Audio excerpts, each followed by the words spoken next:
के आएगा। इस कलयुग में अपने आप को पाक पवित्र बना के देखो। तो अपने को पवित्र बनाने के लिए सत्संग ही एक तीर्थ स्थान है।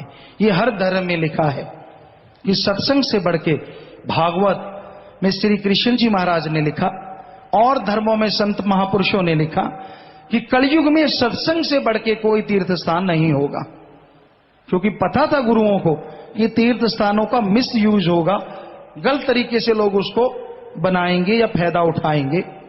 तीर्थ स्थान किस लिए बने, पहले आपको यह बता दें। हमारे सभी धर्मों में पवित्र, अति पवित्र तीर्थ स्थान है। अति पवित्र हमने इसलिए कहा, जो पवित्र गुरु महापुरुषों के हाथों से बने हैं, उनसे पवित्र कोई चीज हो नहीं सकती। तो पवित्र, अति पवित्र तीर्थ स्थान बने हैं। लेकिन वो बने इसलिए थे कि दुनिया में रहता आदमी अल्लाह वाहिगुरु गॉड खुदा रब को भूल जाएगा। जब तीर्थ स्थान पे आए, डुबकी लगाए, तो उससे अपना अल्लाह वाहिगुरु राम याद आए और वो घर में जाके मालिक को फिर से याद करने लग जाए। जैसे दूध को जाग लगा देते हैं, वैसे राम नाम की जाग लग जाए और वो फिर से मालिक को याद करने लग जाए। बने तो इसलिए थे, पर आज हम बहुत जगहों पे गए हैं। कई जगहों पे तो लिस्ट लगी हुई है, सिर दर्द है तो 50 रुपए, ज्यादा बुखार रहता है तो 100 रुपए, पेट दर्द है तो 1000 रुपया, फलाना दर्द है तो 5000, ये कैंसर जैसा रोग है तो 25,000 चढ़ाओ और मालिक की रहमत को पाओ।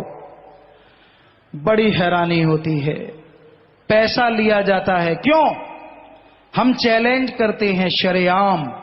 हमने सारे धर्म पढ़े हैं। हमारे हिंदू धर्म के पवित्र वेद, शास्त्र, गीता, रामायण, महाभारत को 5वां वेद कहते हैं। सिख धर्म की पवित्र गुरबाणी, इस्लाम धर्म की पवित्र कुरान शरीफ, कुरान मजीद, और ईसाई धर्म की पवित्र बाइबल। शेख फरीद, नामदेव, धन्ना भगत, कबीर जी, रविदास जी, जितने भी संत पैगंबर आए, उनकी वाणी को पढ़ा, जीवन को पढ़ा, पढ़ रहे हैं। कोई भी पवित्र ग्रंथ मिल जाता है उसे पढ़ लेते हैं। सभी को पढ़ा और पढ़ के रिसर्च निकाला। हर धर्म कहता है ओम अल्लाह वाहिगुरु गॉड दाता था, दाता है और दाता ही रहेगा।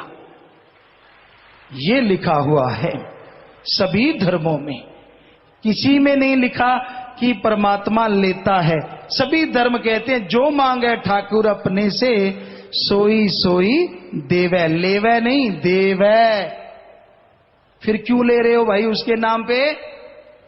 क्यों गठरियां उठा रखी हैं? क्यों? इस क्यों का जवाब ही तो मरोड़े लगा देता है।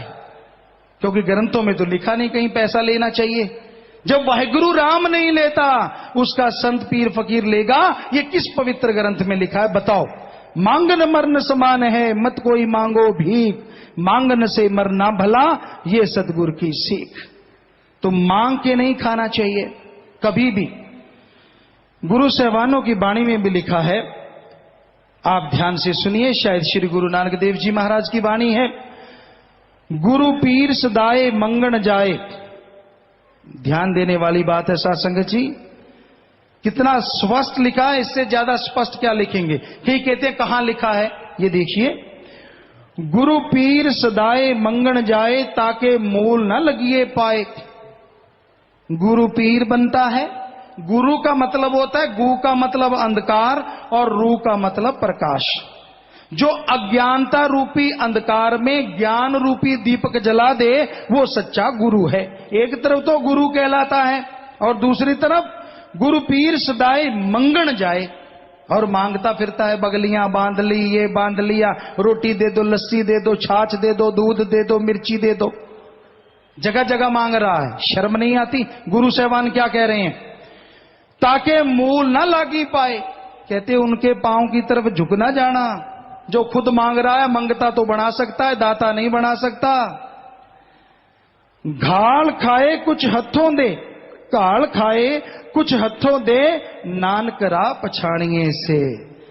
कि जो खुद अपने हाथों से किर्त कमाई करे, मेहनत करे और उस मेहनत की कमाई से दूसरों को खिलाए, ऐसा गुरु मिले तो समझ लो वो पूर्ण गुरु है।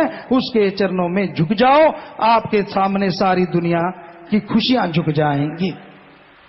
तो बहुत बड़े वचन गुरु साहिबानों ने फरमाए हैं, पर यही सच्चे वचन जब सुना देते हैं लोग बड़ा हम पे क्रोध करते हैं, बड़ा गुस्से होते हैं।